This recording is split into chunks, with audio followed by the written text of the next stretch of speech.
Welcome to Divisive Issues, the foul-mouthed, spoiler-filled comic book podcast where two comic fans and two non-comic fans talk about controversial and noteworthy comic books. I'm Ryan. I'm Sly. I'm Phil. And I'm Darryl. And I didn't make it. am a liar. Yes. So last time on a special episode. Last time on Divisive. This is why I said it doesn't matter. Like, no matter what. Ryan insisted. Ryan fucking insisted on this. He said, we're good for it, man. And now thanks to him, Tree's going to come and break our kneecaps. John Marie's going to fucking make us sleep with the fishies. We're fucked. We're fucked. So, Phil, last episode, Ryan was like, we did record Ultimates. It's there. It's sitting there. We have it ready. Just wait another 2 weeks. And no. No. It turned out that when Phil moved away, he forgot his fucking audio. No, he didn't forget it. He actually deleted it. I didn't forget it. I deleted it. He's like, I'm done. He purposely deleted it before he left, just to fuck with us. Make it extra hell on us. So some of my friends said that we should make Phil listen to the three of us and fill in the gaps. I actually was willing to do that. When I realized what I'd done, I'm like, oh, fuck, I'll just ad-lib it. I'll just listen. As someone whose audio got ruined in one, at one section, what happens is everyone's silent, and then they go, yeah, good point. And you're like, what did I say? Also, that I try that too. It's after 5 seconds. You're like, I can't do this. Yeah. We're going to have to re-record it. So we're going to go over some stuff. We talked about. We're going to try to remember what we said before. Yeah. Our points. We will fail probably because that's what we do on the show. We fail. But Fail. Yes. Phil failed. We're going to talk about Ultimates 2. We're going to act like it's the first time, but it's not. We're going to lie to you again because that's what we do on the show too. We lie. Also, just to tell everyone, just in case this happens again, I am recording the Skype call, and Skype gave me a warning for legal reasons. Tell everyone they're being recorded on the call. Oh, thank God. Hold on. I'm calling my lawyer real quick. So, even though we're all talking into microphones... Yeah, but not the NSA doesn't have to tell me. Speaking of the Bush years. Beautiful. Right? That works? So, yeah, we're talking Ultimates 2 by Mark Millar and Brian Hitch, the sequel to last year's annual extravaganza. And speaking of the Bush years, we should really sum up Ultimates 1. All the Marvel heroes are assholes. Yes, they're all Mark Millarized. Cap is like... Hulk horny. Hulk is Cap's horny. an asshole. Cap's like a 1940s like sexist asshole. Yep. Hank Pym assaulted his wife. Yeah. Thor's a hippie. Iron Man's he's dying of cancer. Yeah, the worst asshole of all. A hippie.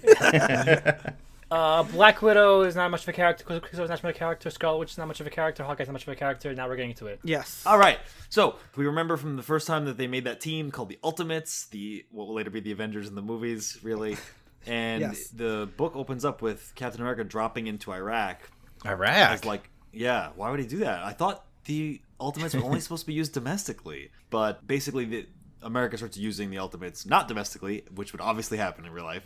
And one, lore note, in a meta sense, this was, the summer blockbuster, so this was a year after Ultimates 1 had been published. Yes. And the book itself jumps a year ahead, so it's, real time. Yeah, and it's called Ultimates 2 to simulate the movie kind of feel like, movie event, Ultimates 2 sequel. Which I really like that it is a direct sequel to Ultimates 1. Like, all the events in Ultimates 1 are important for what happens in Ultimates 2. Because when I sat down to read this, I thought it was just going to be, a new, here's them being assholes in a different way. And, Hulk would be out of prison because he was arrested at the end of it. But now he's back in prison. You were really going to so heal it's okay. You were really going to heal continuity. You were really going to heal Never mind. What? Never mind. I'm trying to say something. You are really going to hate Ultimates 3. Yeah.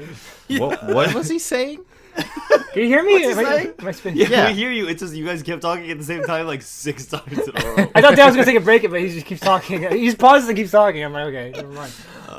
Yeah, no, because this is the exact same creative team, it's very much one whole long story, where after this, Millar and Hitch leave the Ultimates franchise and new people come in, and it doesn't have that feel anymore. So, Captain America is just kicking the shit out of people in Iraq, and this I definitely brought up last time, where he busts into this, I guess, insurgent compound, and there's 30 guys with guns literally out his chest, his back, his shoulders, and I'm just he can be shot, right? He can die from bullets? Yes, because he doesn't care. He's just listen up, scumbags. You know who I am and you know what I do. Surrender those weapons. You just might live to tell your little grandchildren about this episode. And I'm like, I think he would lose this fight. And- Like, I think. Yeah, and this So. is consistent throughout the story too. A character have a gun pointed at his face, and he's just like, "Heh, this is too easy, kid." When in reality, if you said anything besides "I surrender," they'll shoot you in the face and you're dead. But my rationale for this is since it is like going for a movie, I personally view this like as an Arnold Schwarzenegger kind of dumbish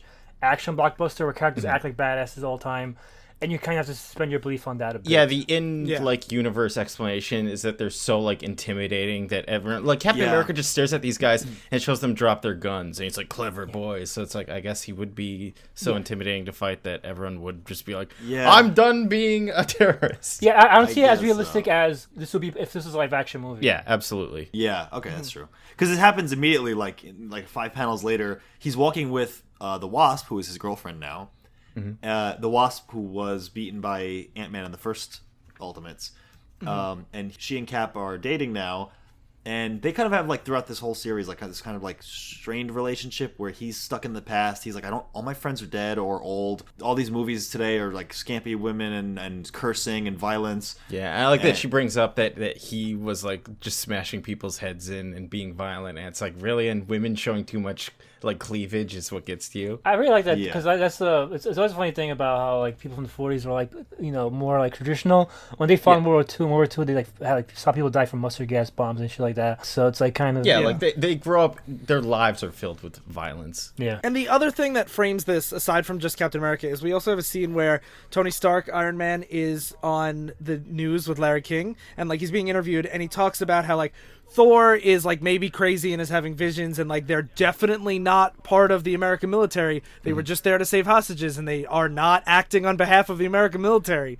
And like I can't stress this enough. Yeah, it's a humanitarian mission, and then what was it? Larry King. Larry King, yeah. I was like, Larry David? Phil can't keep all these comic book characters straight. I actually now at this point know my comic characters way better than my late night talk show hosts. I'm like, who the fuck is Jimmy Kimmel? I don't fucking watch late night TV either. Yeah, it is interesting how they keep saying, we're humanitarian, we're not being used for these foreign policy moves. All I want to do is be Iron Man and get drunk and bang ladies. That's like explicitly what he says. Yeah. And just for the political context, this is like 2004, 2005. So like, this like critique of the Bush policies or like this is very much of the time for sure. Hey, just to add on to Ryan's point about the dialogue, when we say like this character just like I want to fuck bitches, and usually since it's Mark Millar that they literally are saying that this is not our exaggeration like in most of our episodes. Yeah. Well, this is like a Marvel thing of it, so it's like it's all bleeped out, and they don't get like too aggressive. I built the Iron Man suit so I could hopefully meet some cheeky little honeys at the same time. I mean, come on, it's pretty much there. Also, what I was saying before about him and the Captain America and the Wasp walking around, they get mugged immediately as soon as they're walking in the middle of New York City, I guess. Broad daylight. And the guy pulls out a gun in the middle of, and they just go like Sly said, like heh, like they laugh at each other while they have a gun. It's right at their fucking head, like it's like execution style right now, and he's just like hey. I remember I was talking. It's like, would he be like fast enough to like stop? Like, no, he wouldn't be. Like even if he theoretically could be, like he wouldn't be that confident about. That's what I was like. That's what I was gonna say. Is like, yeah, theoretically, you can disarm someone who has a gun if you're quick and they're. You just gotta get wrist control. But like he has to really be on his game. Like he has to assume I'm not. There's a 0% chance I get shot in the head here. And what's funny is we just saw this exact scene in the Miss Marvel Civil War tie-in that we did a couple episodes ago, but the difference is Carol Danvers and Wonder Man have like a lot of powers and are pretty much bulletproof. Yep. It makes more sense for them to be smirky and smarmy about the this. Wasp and Captain America, both of them can die with one bullet. And also one of the running jokes in this comic is both the Wasp and Ant-Man are useless. So yeah. So speaking of Ant-Man, we later get to where the Hulk is being held. Bruce Banner is in prison, and if you remember, unlike the Shield aircraft, in Ultimates 1, he like went crazy and destroyed Manhattan, and nobody knows that was Bruce Banner, so they locked him up and kept it all like hush hush. And now he's on this like regimen basically where he's on drugs. Professor X uses like psychotherapy, but like psychic therapy, I guess, not psychotherapy, psychic psychotherapy, and then Ant-Man, Hank Pym, goes to see him. Oh yeah, and Hank Pym was just Giant-Man last time. Now he's trying to rebrand himself as Ant-Man to try to be like, I'm not a giant man, that wife beater, I'm Ant-Man now. It's completely different. Yeah. And Ant-Man, he shrinks, talks to ants. Yeah. And that's what he does. He just gets in some like bees here. I guess. Yeah, and just like because Mark Millar hates Ant-Man, the joke here is that Ant-Man just fucking sucks. Because he asks the Hulk, "Do you think Ant-Man sounds retarded?" Really good Millar dialogue. Yeah, there. good dialogue. This is Also, I just realized him turning into an ant is this. The whole Ant-Man arc is played for one joke, and that's it. Like him being small doesn't account for anything. Yeah, the rest of the series. Yeah. There's no plot relevance. There's no plot relevance whatsoever. Even though the entirety of Hank Pym's character in Ultimates 1 was he became Giant Man because he was insecure and felt small all the time. So now that he's actually making himself small, all that like psychosis. Yeah. So and by the way, so Ultimates 2, I will admit I like. But any argument for Ryan's toxic masculinity theory is out the window because 100%. Hulk is like he's supposed to. The argument for criticism of toxic masculinity, we should say, there is plenty of toxic masculinity. Hulk shows up later on. When he shows up, his toxic masculinity is awesome. Mark Millar approves of it. There's no criticism whatsoever. Yeah. This next scene is one of my favorites, actually, in this whole story. Well, actually, I just like every Thor scene, so sorry, spoilers. Thor is, basically, he shows up at this restaurant, and he's like, sorry I'm late, Volstagg. I was creating a storm over a rice field in Ethiopia. And Volstagg is this fat, he's in the movies as one of the Warriors 3, those 3 guys that show up with Thor in the movies. He's a fat one, and he's here. He's wearing like a not hula shirt, like a Hawaiian shirt. Hawaiian shirt, exactly. Yeah. It's not that it's like we're being glib about like he's the fat one. That's like kind of his whole characterization. Always is that he's Volstagg the voluminous. I was about to say that's his name. Yeah. And he's talking to Volstagg, and Volstagg's like, the Ultimates they're agents of the New World Order, and they're against what you're supposed to be doing here. And your brother Loki has escaped from the room without doors, and he swears vengeance. And he's like. And Thor's like, I'll beat him next time. I always beat him. And he's like, he's allied with something that you can't match. And he'll even use the super people against you. Like, he's even rewriting reality around us. And Thor's like, I'll be ready. And then the waiter's like, are you, like, eating alone? Or are you waiting for someone? And Thor's like, I'm sitting with Volstagg the Voluminous. You can't miss him. And everyone is like, you've been talking to yourself for, like, 5 minutes. And everyone is getting scared. And this is, like, one of the great things about this whole Thor story is, like, you're like, is he Thor or is he crazy? They really ramp up the Thor being crazy subplot in the story, and it's one of the coolest parts of it. Yeah, because he's strong, but like you can be a strong, crazy superhero. Like you don't need to be actually the son of Odin. Yeah. And I mentioned this last time, but I typically don't like the is it real or is it a dream subplots because like the author never goes in explicit one direction or the other. They just try and be like clever with like, look, everything could be fake or it could be real and you're not really sure. And I'm actually, I end up eating those words because we have finished Ultimates 2 and I would prefer that. I wish we kept that fucking, just to hear Darryl regret everything he said on the episode. So this is what, because we've talked about how I always really liked Ultimates 2 and I recommended it to Sly and like I was a big fan. And to me, like when I think back about Ultimates 2, the thing that I remember the most is this like reboot of Thor is really, really interesting to me. And I think in the first part of this, it does raise some valid questions because you're like, okay, Mark Millar barely touches on like the things that make these characters great. Like Captain America has no sense of decency and like, like Hank Pym barely has... just all these characters are very different. They're all one-note caricatures of what like someone doesn't know these characters will make. Yeah, so like making Thor a crazy guy who has like delusions of grandeur is. I bought into that. Maybe Mark Millar will do this. That is a Mark Millar. That is Mark Millar's equivalent of Hank Pym just being a wife beater and. Yes, exactly. Thor's just a crazy asshole that thinks he's better than he really is. And one thing just of like comic note is it's not like Thor was this like untouchable huge character like he is now, because I believe at this point Thor was dead in the main universe and like just didn't have a book or anything. Like he wasn't. It's funny to think about like Captain America and Iron Man as Thor as like anything but A-listers now in the like in the post MCU world. But at the time, like you could mess with Thor and that would be fine.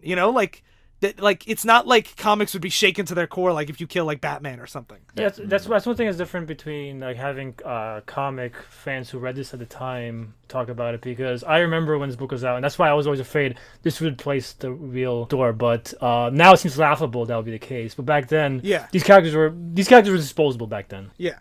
And the comic ends with this last Well, there's No. cuck Yeah, I was jokes. gonna You skip can't those. skip over. Goddamn. Steve Rogers goes to like an outing with Bucky, who's his like old partner, and Gail, who was his like old love that married Bucky, and they just make jokes about like swapping partners.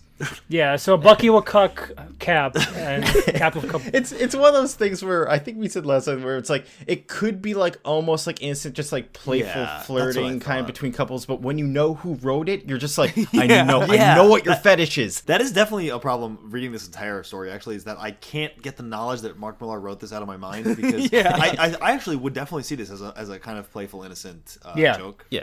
And the fact that it's Mark Millar, though, I'm like, he's probably drawing fanfic of them fucking like off panel. That's probably why Joe and Ryan thought I was fucking insane for like thinking Mark Millar was like a weird, creepy pervert asshole. And I would see like, did you read this in Ultimates? They're like, no, it's fine. And because I read like Unfunnies before they ever knew it existed, and I had that perspective, and they thought Mark Millar was just this innocent, like humble comic book writer writing these fun comic books, and I knew the truth Yeah. the whole time.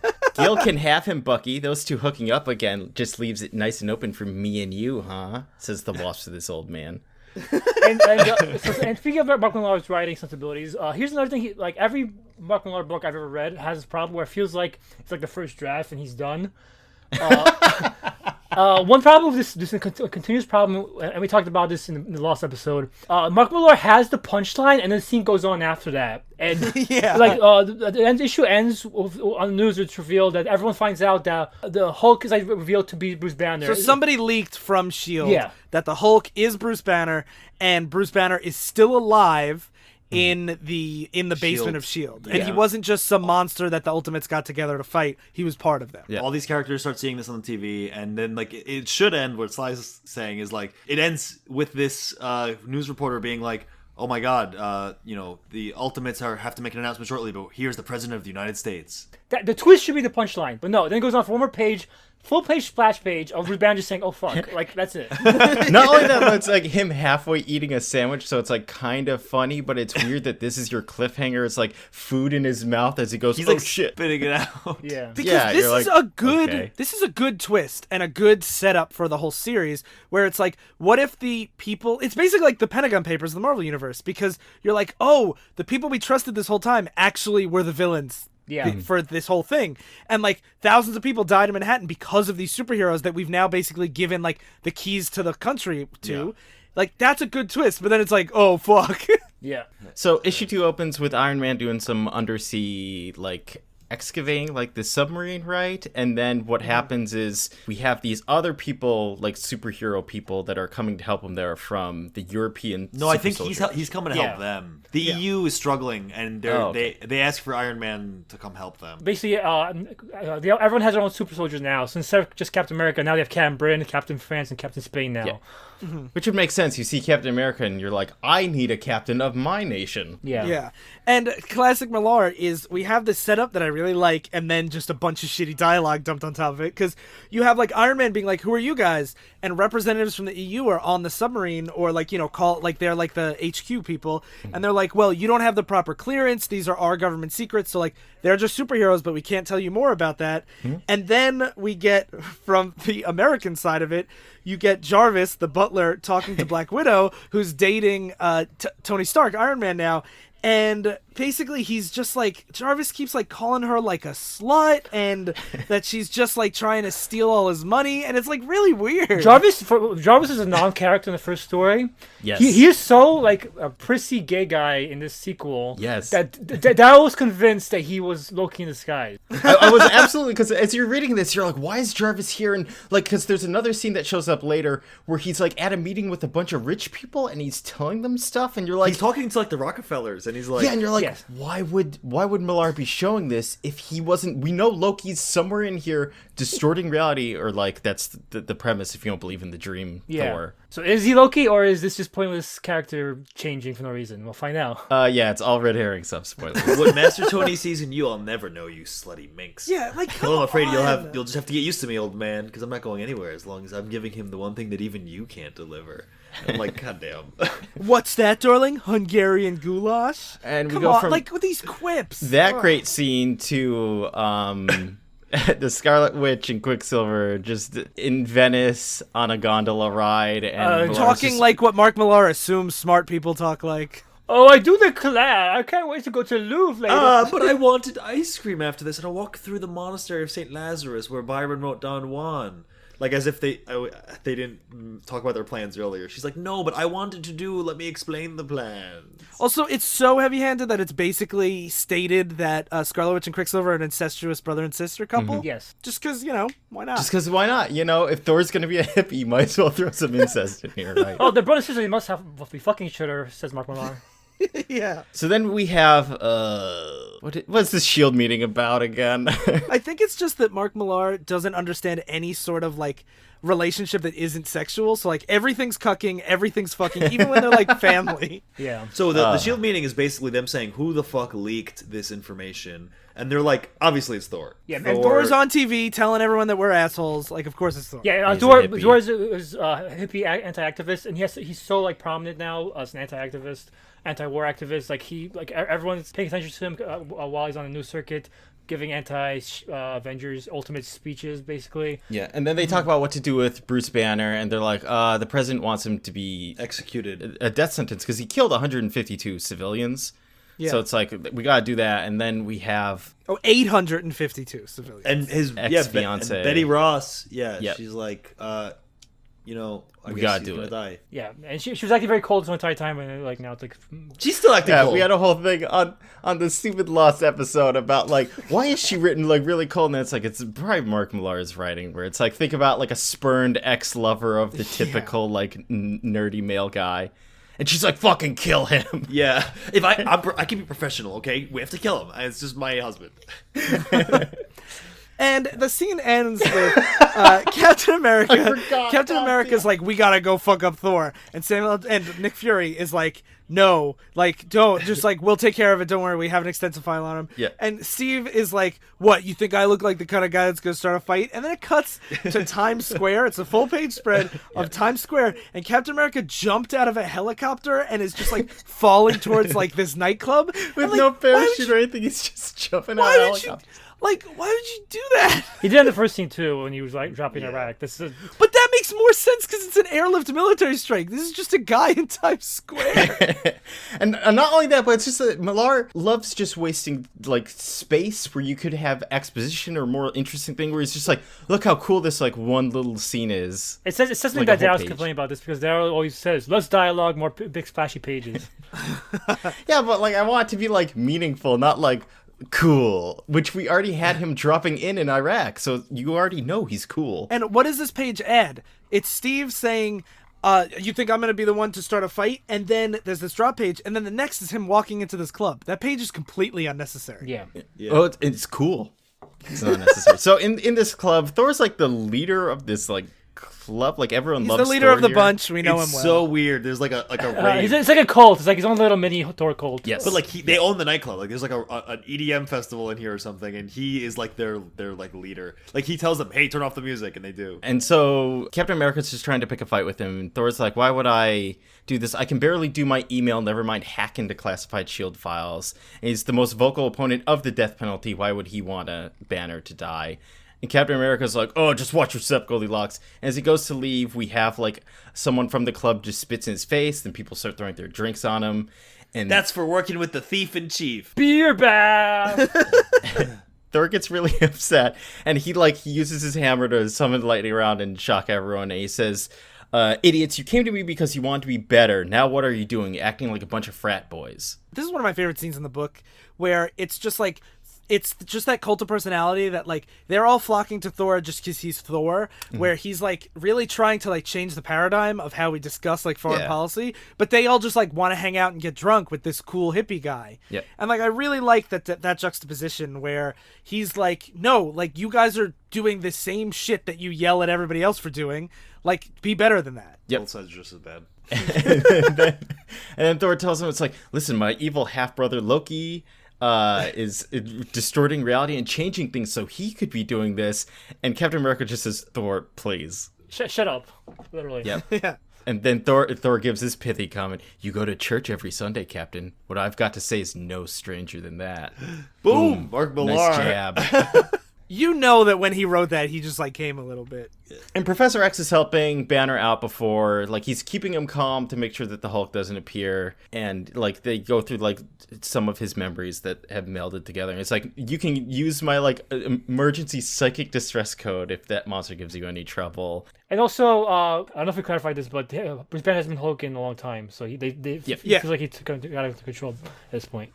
Yeah, we get a full page splash of like a big angry Hulk to let you just know he's I think it's there. really cool, just like, creeping in the background like this. But it's not the background. It's like a. I think that's one more purposeful. No, because it's not in the background. It's in the whole splash page, but it's like it's in true. the darkness. It's meant to be like terrifying too. Like this is what he could be. Yeah. It's scary. Yep, and then. Bunch of X-Men nonsense. The X-Men leave. Hank Pym shows up. He what was it? Cause... Oh wait, no, I want to mention this because I was so shocked when he's like, they're gonna kill him though. Why don't we take him in? Fix him up. Like it's what we do as X-Men. And Professor X is like, they want a scapegoat, Scott, a peculiar human trait where some satisfaction can be taken from the suffering of others. I'm pleased to say you wouldn't understand that. And this is when I was like. Are mutants not humans? Like, do they not have human feelings and stuff? Yeah. No, because the whole perception thing is like perception is that's the racism there. The perception is that they're different species, basically. Yeah, they're better than that. They're better than scapegoating. And I think the crazy ironic saying, as scapegoat yourself, you should know what we're doing here. I thought Professor X is saying that. Oh, who said that? Professor X. The arrow is not clear. It could go to either of them. I guess it could. Oh yeah, you really could. Okay, but yeah, that's how you can tell a good writer when the dialogue you can't even tell whose voice it's in. that's oh yeah. Obviously, that's the letter's fault, but no, the dialogue is that neutral. Yeah, it's both. Yes. So then Hank Pym and Bruce Banner had like a rivalry last time.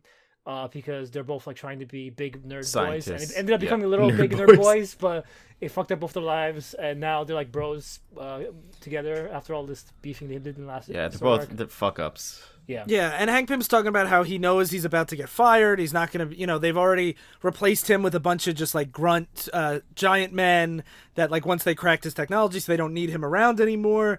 And they're setting up cameras because Bruce Banner can't be brought to court because he's such a danger. So he'll be like Skyping in basically to the trial. Yeah. So the punchline is, Hank Pym talks about how they're phasing them out and they're bringing all these spooks like Hawkeye, Quicksilver, Black Widow, Hawk. They're all military people. Yeah. And the twist is that's the twist, and also the twist is to back up that point. Samuel L. Jackson, Nick Fury is watching them on the monitors, but then for no reason.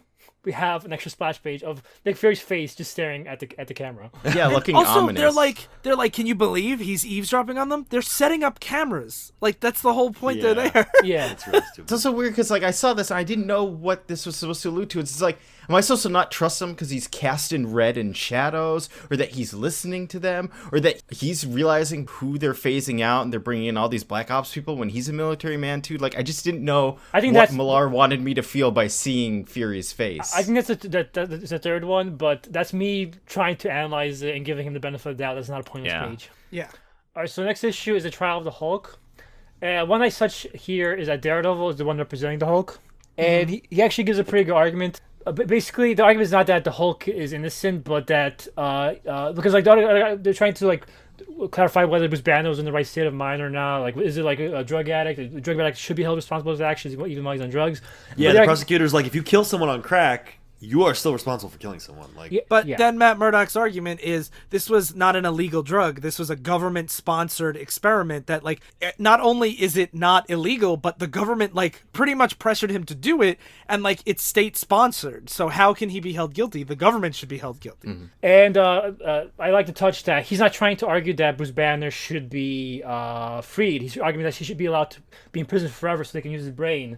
Yes, because since he's been incapacitated, he has been like still doing experiments with them and helping the Ultimates team from behind the scenes. And I like that the prosecution, like another touch that they do is when they talk about all these things that the Hulk did, he always talks about Dr. Banner because he's trying, like whenever he brings up who did the wrongdoing, it's not the Hulk, it's Dr. Banner, because the prosecution's trying to tie Hulk to Dr. Banner. Yeah. When they talk about this. It's almost like the less human interactions Millar has to deal with, the better he ends up writing. I was just ironically, I do think the next bit of writing is good because it's about two people arguing in a fight. Betty goes to Bruce And Bruce is acts like a petulant child at first, saying, "It's your fault. I became the Hulk trying to please you, you fucking bitch," basically. And because I forgot from the first one, she was like, "You're too much of a little baby bitch. You can't." Yeah. You don't remember Hulk smash Freddie Prinze Jr.? And then immediately after being a dick, he starts crying, says he's sorry. And one of the few times Mark Millar dialogue ever rings true for me is when people are fighting in the fucking relationship. Oh yeah, right. Yeah, it's like broken relationships are his forte. He's drawing from experience. Yeah. And so Bruce is like, "Please come kiss me. Say you bring me back." And he's like, "No, I'm too embarrassed. This camera's watching us." Which is he won't say I love you back to her.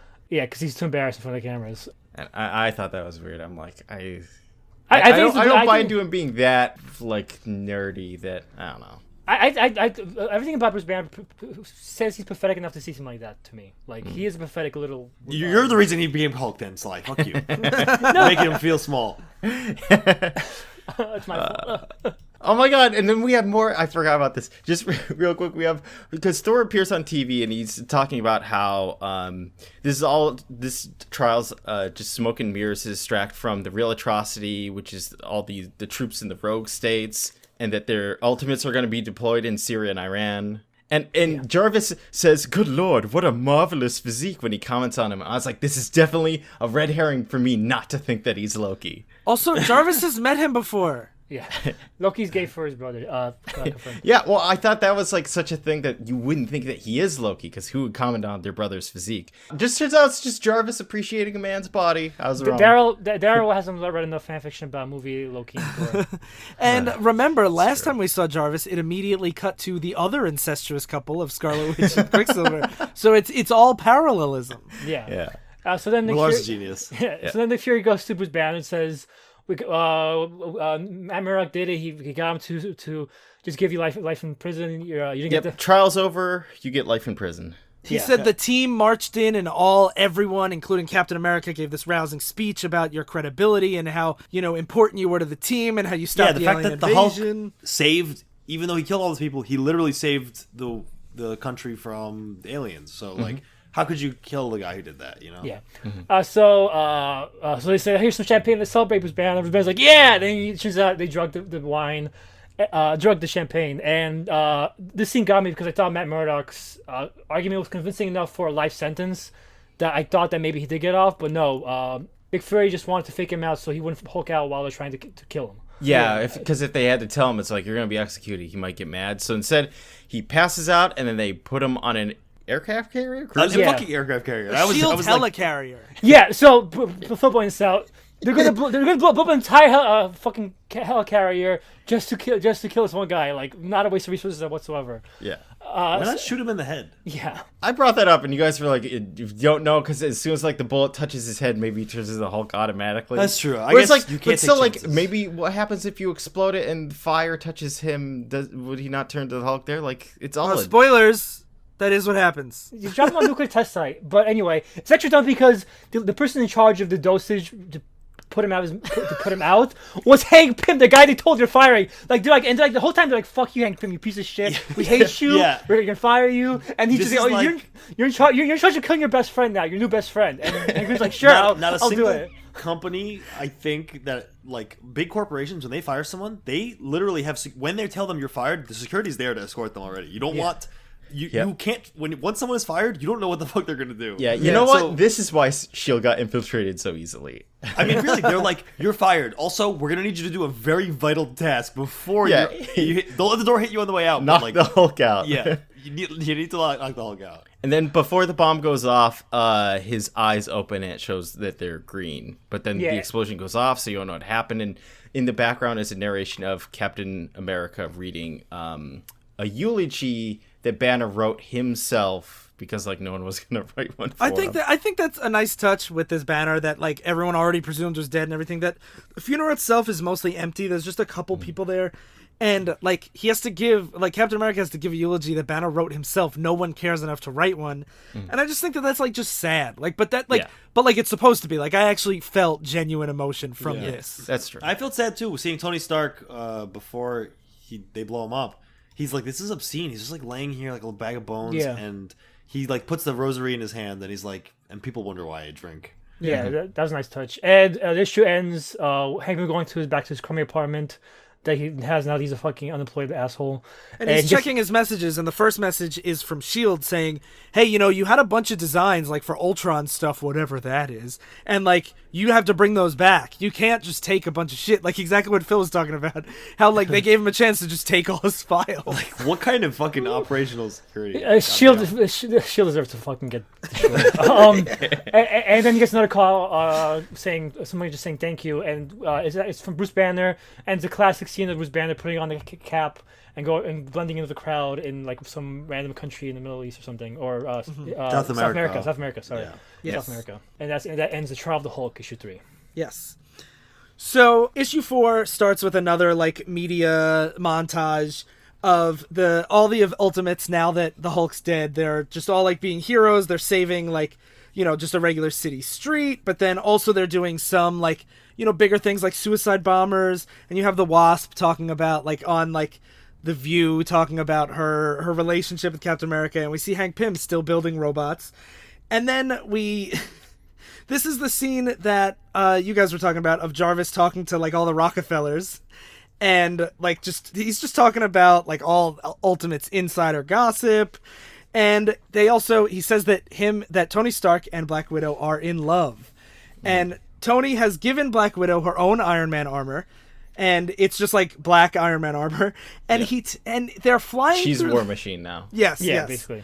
And they're flying over her home country. Goddamn scene. Oh, yeah. Tony has arranged for everyone in her entire village. No, it's a city of 3 million people. That is big. That is as big as about LA. Like in terms of population. So 3 million people have lined up so that from the sky you can see them saying, "Will you marry me?" with a heart. And she starts crying. They say yes, and now they're just flying through the air.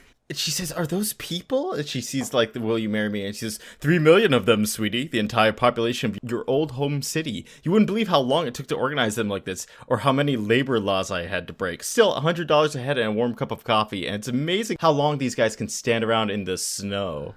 And this is when I was like, regardless of how, like, again, this is where my mind always goes. I'm like, logistically, this is impossible. Like, you can't. This is less action movie like acceptance and more Mark Millar bullshit for me. Like, yeah, you can't organize 3 million people to do fucking shit. Much less literally spell out "Will you marry me" across the world. For me, I was reading this. I'm just like, I just don't like Iron Man at all. Like, this is just like such a flagrant waste of time and resources. Yeah. So like these are again supposed to be our heroes, but then it cuts to Italy where there's a big protest against the European super soldiers who are like starting to take a similar role as the Ultimates, and the like SWAT teams and like riot police start breaking up this riot, and they're throwing tear gas. They have like big shields and nightsticks, and this is when Thor lands and like shocks everybody, blows up a cop car. And he doesn't shock everybody. He's specifically shocking the riot. Oh no, you're right. That's a nice art touch that it's just the police getting shocked, and Thor is like, leave these people alone. Which is like, it only makes you like Thor more after like this rich guy wasting all these people time and money for his petty romance. Yeah. So then the rest of the team finds out that Thor has been flipping out. We see that Hawkeye has a family and kids. Oh God, that's gonna be all the sub you need for them. Yep.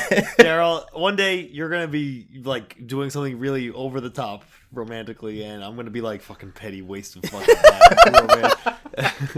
Sure. When I pay 3 million people $100 each, you can. But imagine you could just pay like 10 people 1 penny each. You would do it because that's what it is like for Iron Man. He's like, whatever. I'm so rich. Fuck him. So you're saying it's immoral for billionaires to exist, Phil? No. I'm saying we would all do the same thing, probably. If we had that much money, yes. That's why it's immoral. Yes, exactly. So it's like if you could kill anyone in the world with like a thought, you shouldn't have that power. I'm gonna death note you guys. For a second, I thought you meant as in that hoe over there. Good old Sly. Good old Sly, always bringing us back down to earth. So now it cuts to Brussels, where we get like the origin of Thor, that's relegated to him from his brother, who looks just like Loki. And what happened was they're in this like EU research facility where you meet like Captain Britain, Captain France, Captain Spain, and to recreate the powers of Thor, you know, based on like North's iconography, they created this vest that lets you manipulate like weather currents and electrical currents to create lightning, and it's all powered by this like big axe that Thor uses. It's a hammer that could ionize the environment and artificially manipulate the weather, and even use its 4-dimensional engine to teleport the wearer anywhere in the world. And this is where I was like, if 4-dimensional engines exist, why the fuck would what was it, Norway of all countries be the ones to make this? Or maybe it's a subtle hint by Mark Millar that not everything's what it seems in the situation. For what it's worth, That's this true. is a big European research facility that all countries are working in together in the EU. That's why Captain Britain's there, France is there, Spain is there. But they were doing this in secret. Like they're revealing this to. Yeah, that they were working on the Norse project in secret. And like Loki laughs like, oh, can you believe it? They thought Norway of all places is where this all started. This secret underground research base in Norway. Like he laughs later on. That's funny. That the smallest country on fucking world caused all this to happen. So like, yeah, it's pretty ridiculous. Yeah. So anyway, his brother who was visiting, Loki calls him a lunatic, or I'm sorry, Gunnar Goldman. He just looks like Loki, and he's Thor's brother. So his brother stole everything and then went out to be a like hippie superhero. And they're like, why didn't you do something earlier? And they're like, well, you know, he's doing good things, even though he's a lunatic. He's still like, his heart's in the right place, and he's got the most powerful technology on Earth. Like, I don't know how to take it. So now, because he assaulted the police, it's, you know, finally time to get the Ultimates involved, and you guys are going to have to go after him. And then in Norway, Thor has created, like, a hippie commune in, like, the woods, where they're having, like, I guess it's Burning Man. There's, like, a big bonfire. That's what I thought, too. And the Ultimates land, and they're about to attack Thor, and Thor's like, can you please give these people some time to evacuate? They're all innocent people. My favorite is they said like Quicksilver at him first, because they know that they have to get the belt off him. Right? Yeah, yeah. So I guess that's why you send Quicksilver before he knows anything. Yeah, they're trying to cheap shot him real quick before they have to take him down for real. But that's when Thor's like, please let these people, you know, have a chance to escape. Let my people go, basically. And he says too, like, this is how you're gonna do it, creeping up on me like some kind of criminal. Like, what the fuck? Yeah. And, you know, Thor also is like, you know, that guy you met at the complex, he isn't real. He's the Asgardian god of mischief. He's laughing up his sleeve at you. He only sent you here to spoil my father's mission. And the rest of the team's like, come on. Like, obviously that's not true. You're crazy. Not just they say, like, you're sick, like, you're endangering other people, like, you gotta let it go. Yeah, and the punchline should be like them coming out of the forest and saying this, but instead it's them saying that, and then Splash Page of Captain America saying, "Sorry, chum, you're nuts and you're going down." Yes, and that's what ends the issue. We also talked about how kind of like dangerous it is to tell a guy with like a super powerful weapon, "You're crazy. You're need fucking to stop." crazy. Instead of having like people who are trained to go in and be like, talk to him. Yeah, like psychiatrists. And again, if this was a dissection of like, you know, Captain America being this like guy, this military like jarhead from the 40s, obviously wouldn't understand the nuances of mental health, but like he's still the hero. Yeah, you like, have that's Tony the problem. there being like, "You can't do this, man." And but West Boston's like that too. No one's like, you're being old-fashioned Captain America. Everyone's just like, Yeah, and that's the thing nuts. is like this exact scene in a bubble could be an interesting point about like, you know, like Tony, the guy who struggles with alcoholism, and the Wasp, who's from like an abusive relationship. They understand the nuances of mental health. what it's like not to be believed. Yeah, stuff like that. But then it's just like Cap's like, you're nuts, you're going down. And that's not like the catalyst to like everything going wrong. That's the like, fuck yeah, let's take this guy down moment. And so the next issue opens up with like the cult being ushered away by the soldiers, and they're like, let's go. And they're like, no, we want to be here and show them we still believe in him. Like, one thing I just want to point out, we say it's a cult because like they're acting like cult and stuff, but it's not like it's really mostly just like hipsters and hippies hanging out. Like it's not like they're cult. like It's not like a death cult. It's a hippie yeah, cult. they're not like fan worshiping following. him. Yeah, it's more like a fan following. Exactly. Yeah. It reminded me actually of I think there's supposed to be some Jesus parallels where like before they get attacked, he's out away from them, like in the garden, like knowing he's about to be betrayed. Like it's very. I thought it was supposed to be like his followers, And he's having sex with his disciples like Jesus, right? Thor also looks very Jesus-like too. Yes. And then, in typical Jesus fashion, Captain America brings out a flamethrower and torches him. It's a very. I actually like this touch. It's a very interesting mirror of the first Ultimates where they fight Hulk, but now everyone's fighting Thor. The second most powerful guy in the team. And it's a pretty cool fight. I think honestly, they light him on fire originally to start the fight, which is actually pretty smart. Because he seems to be immune to like. The problem is they forgot he was Thor. They thought he was Samson. So burning off all his hair didn't actually do anything. Yeah, his hair burns off, so he's bald for the rest of his fight, which looks a little weird. Yeah. He's not And then I brought up a point in the last issue how that a lot of the combat in this is a little bit difficult to follow, of like when people like Quicksilver gets up to run to go into battle, and then next scene is just like Thor pointing his axe at him, and Quicksilver is like a couple like yards away just like getting hit, and you can't really tell what is happening in a lot of the action, and the flow doesn't go as well as it should be. This is the problem with photorealistic art, which is why my least favorite artist is Greg Land, even though people jerk him off all the time. It's more like taking a photo and like having that as a panel. Yeah. There's no motion or like motion lines or anything to show where action's going or where you're supposed to be direct your eyes or anything. Yeah. It's just a snapshot, like not necessarily even always well composed. So a lot of times it just feels like you just missed the point of like contact between Quicksilver and Thor, so you just get confused, like what the fuck's happening in these pages. So that too, and a lot of times when people are getting hit, it's like he poses their bodies really well in an like a mode of them being hit, but there's no, they're like Sly said, you don't feel the motion from the panel. Yeah, I think it also depends on like the writer that they're teamed up with, because like you have someone like Brian Hitch who's very photorealistic, similar to like Alex Ross who's very photorealistic, and he does like all the painted art. If anybody's read like Kingdom Come or Marvels, but Alex Ross does projects where his scripts are supposed to be snapshots in time and like iconic type poses and like epic style moments, where Brian Hitch is doing like action schlock here. So if this is supposed to be not necessarily just action schlock, like the scenes that Ryan's described, they're all like montages. This is it's very important, beat for beat, what's happening in this fight, because there's a sequence of events to this fight. So if you can't understand the sequence, it really throws off the flow of it. That's exactly. So then Thor eats the wasp. They try to do the Hulk thing again, where she goes into his brain or whatever, and he swallows her accidentally. Iron Man shows up and is like zoop zoop zoop zoop, using some lasers or something.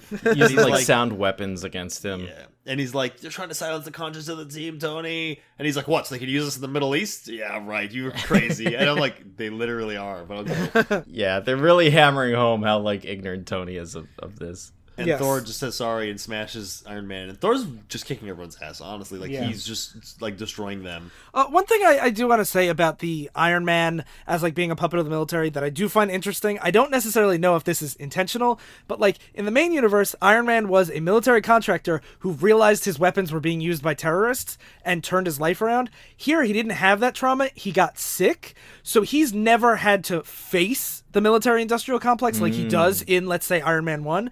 So, like, having him become a hero, but without it being because of the arrogance of the American military, does make it more interesting that he's a puppet here.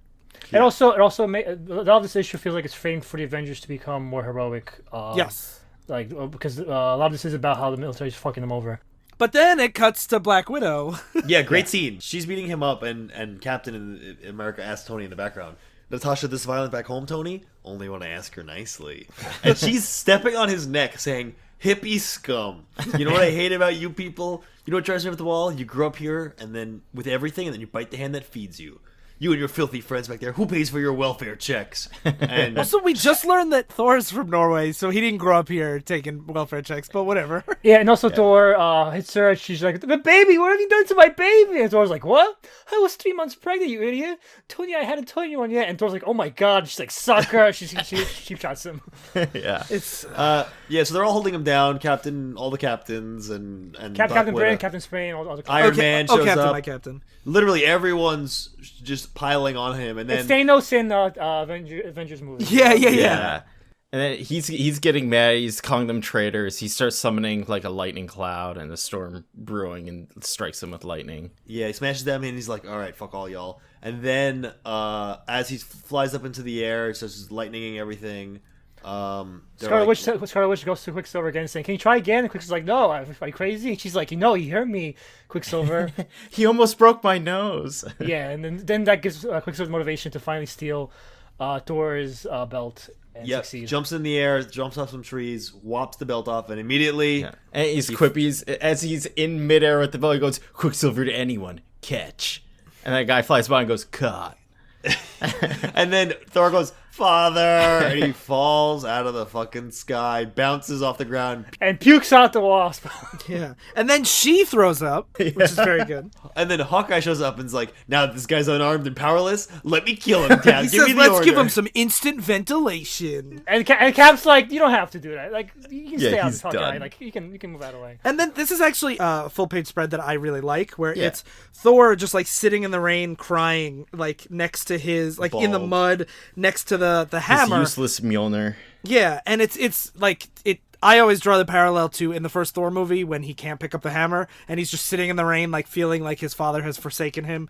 And when people said that Thor Avengers movies were very influenced by Ultimates, I never saw it until I read the story. Like in Ultimates 2, I guess the movie writers liked Ultimates 2 better than 1 because Ultimates 2 is where the influences really start shining through. And then just like in Thor 1, you have Thor in the next scene in like a shield containment center, the same place that Bruce Banner was, and he gets visited by Loki, and Loki's just like trolling him. Gunnar Goldman. Yeah, Gunnar Goldman. Oh, this time it's Loki because he has green irises. Whereas Gunnar has blue. Yeah, and he's like, "Fuck you, I win." Yeah, he's like trolling him, and like there's a scene very similar to this in Thor 1. Movie. And Avengers 2 as well, basically. Yeah, and he's yelling, and like the guards can't see Loki. Yeah, you're talking to no one. Yeah.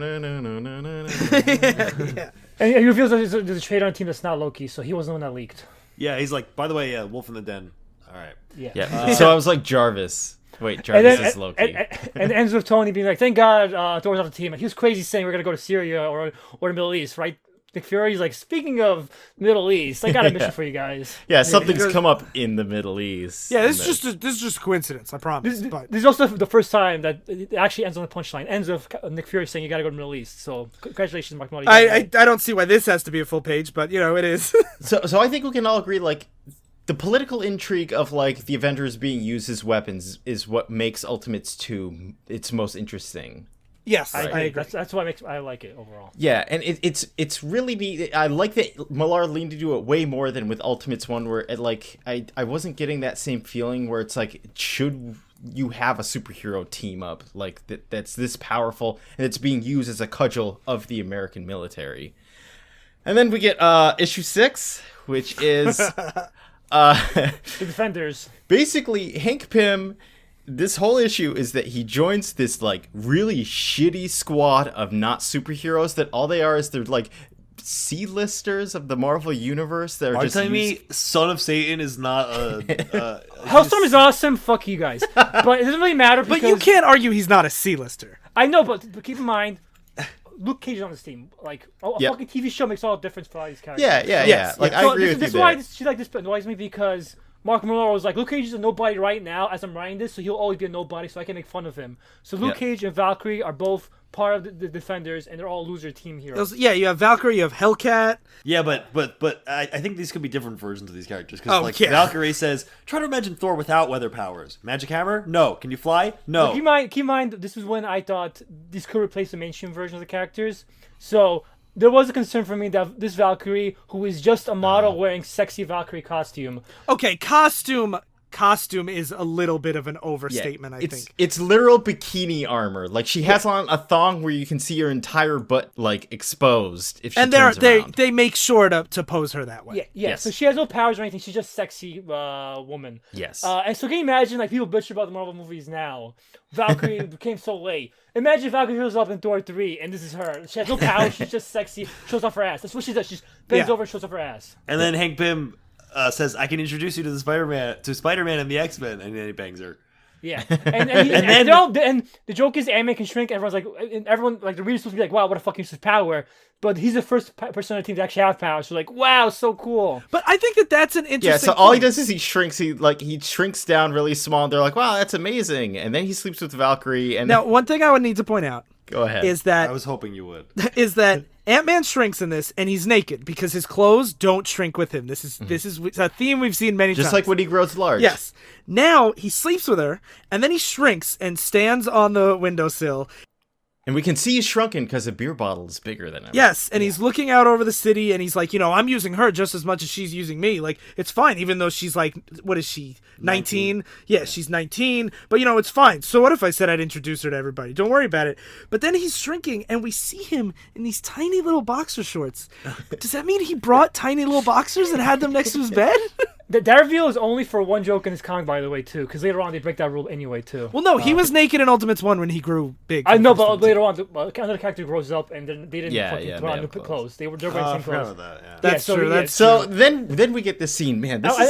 This fucking issue just sucks so much because it's Hank Pym goes to the Ultimates headquarters and he's telling Nick Fury that he has Ultron robots that he's designed. This was also where I'm like, is this going to play into it? Because Ultron's like a big villain. So it's like, are these robots going to like betray them or something? And he's trying to sell these robots to the Ultimates. And they're fully functioning robots. You're not trying to sell them, trying to give it to them for free. And Nick Fury's he says fuck he'll you. give it to him for free. And then Nick Fury turns to him and goes, Hank, please don't embarrass me like this. They're fully functioning AI, fully functioning robots. They're saying they're more durable than the Wasp and Hawkeye. And imagine the movie Ultron and movie Vision without the color scheme. And imagine those in real life. And you're like, get out of here, you fucking stupid robots, dumbass. Yeah, and then Janet shows up and she's like, she talks with Hank Pym a little bit. And we should also mention real quick, they replaced Hank Pym with an army of Giant Men using the Giant Man formula. Yeah. And also, they're making an army of Captain America's army of super soldiers, generic people with super soldier serum acting like Captain America. And they're basically having all these rip-off soldier militarized versions of the main heroes now, moving into the team. Yeah, so Jan flirts with Hank a little, and she's like, "You're looking good," and he's like, "You look good too." And then Steve Rogers shows up, and he's like, "Walk away, or I put your head through the wall." Yeah. And it's just lots of macho bullshit. And it's also hinting the fact that Jan is interested in hooking back up with Hank Pym. Yeah. Yes. And then you get this one-off joke of the Scarlet Witch was checking out the Vision robot.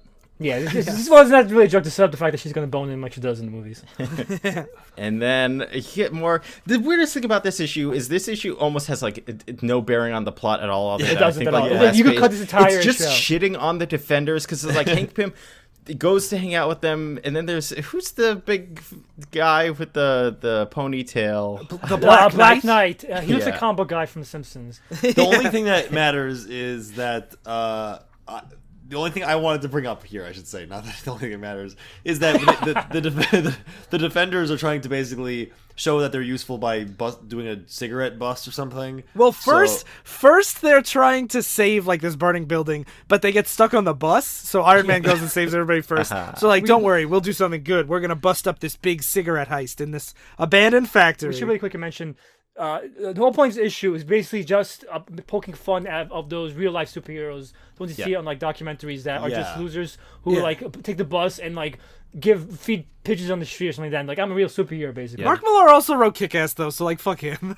Yeah. They show up to get one crate of cigarettes. This guy shows up. I don't remember. Nighthawk. He breaks his ankle, and then immediately these kids who are cigarette thieves immediately are like, "Let us beat him, throw him out the window, drench him in gasoline, and light him on fire." And I'm like, oh my god, Mark Millar thinks that everyone is just one step away from homicide.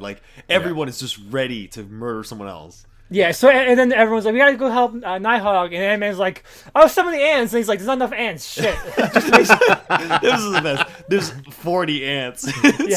Yeah. And so then he's like, "Okay, I guess I gotta turn to Giant Man," and just for his, like I said, it's just for his fucking joke, so Ant-Man could be naked as he shows off his dick, and and he beats up the criminals, but the news cameras catch him in the act, and they get a picture of his taint, and just his ass, his dick, and the headline is "Butt or Luck next time." Yeah. From the Daily Bugle. In case you didn't think it was shitty enough, it cuts to the hospital where Nighthawk is in critical condition. Valkyrie reveals that she's not even a black belt. That she's going for her orange belt. She's not even an orange belt, which I think Ryan said he's an orange belt. Yeah, I got up to blue, so I'm better at martial arts. She said she failed her blue belt 3 times. And, like, you know, I wouldn't say that I'm good at it by any stretch, so if I could do it, there's no excuse. Yeah. And then she asked for Hank Pym to dress up as Captain America and fuck her, and he does. very subtly revealed by him giving a confession to somebody, while in the background there's a Captain America costume spread out over his bed. Yep. Mark Millar just has to go for it, like the emotional cucking too. Yeah, and then it's just like, she's like, do you think you could dress up as Captain America for me? And then Hank's like I said, I think I'm pretty much at the lowest point I've ever been in my life. And he's back in his apartment talking to a mystery person that's the mole on the team. Yeah. And they're like, have you seen the news? Like, it's on every channel that the Ultimates crippled a nation this morning. And it's them, like, flying a bunch of bombs out missiles, of some city. Yes. Mark Millar's actually getting better, because this is actually where we have a splash page and it's the punchline. Yes. Yeah.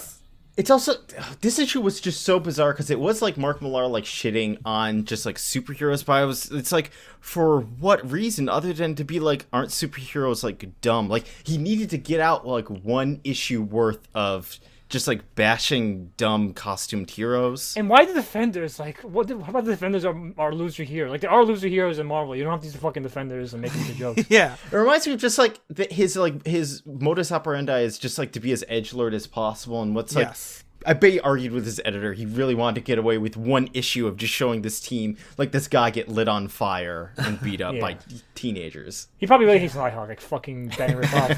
Fucking dick. So at this point, at the halfway point of Ultimates 2, how did you guys feel about it compared to Ultimates 1? Was it better? Better. Oh my god, better. Yes, I agree. I think that this is a big step up from Ultimates 1. So next episode... It's better, but always with like the exception, the asterisk to Mark Millar stuff, is like you don't know whether or not he can pull it off in the end. Where it's like how Ultimates 1, we're like, this is such a good critique on toxic masculinity. Don't you see that like they're painting them in a bad light? And then by the end, it's just like, oh, let's all like fight aliens and have a good time. Whereas like here, I brought up last time that it's always most interesting when the main enemy and antagonist in this is the Ultimates themselves, rather than just like, here's literal space Nazis for you to fight. Instead, it's like, should we be doing this as an American force? Should we be invading and doing preemptive strikes against other nations? And then you have them taking down Thor because that they think that he's too much of a threat to the team. It's also the most believable stuff too, because I can't imagine like having super soldiers and not being like, we can just go take all of North Korea's nukes. Yeah, like, and that's why I like the story of Raw, because that plays into it, the fact that they're so much above everyone else. Like, they're the only threat to them. They're only a threat to themselves. Like, they're so much above every other person in the world right now that they are the world police. They are Dr. Manhattan in a Watchmen at this point. Yeah, it's really interesting, and it's one of those where I'm like, especially now that they're really actually painting, like, this issue ends with, like, hey, the Ultimates are kind of the villains. It's like, where does it go from here? Like, what does he do with, like, 8 more issues with this story? How does he wrap it up? Do the Ultimates disband, or do they have to be taken down from the inside? Like, are the insurgents the good guys? So it was like, with Weary Kasha, I'm like, this is better than Ultimates 1, but I'm like, it's Millar. Like, he can always screw it up.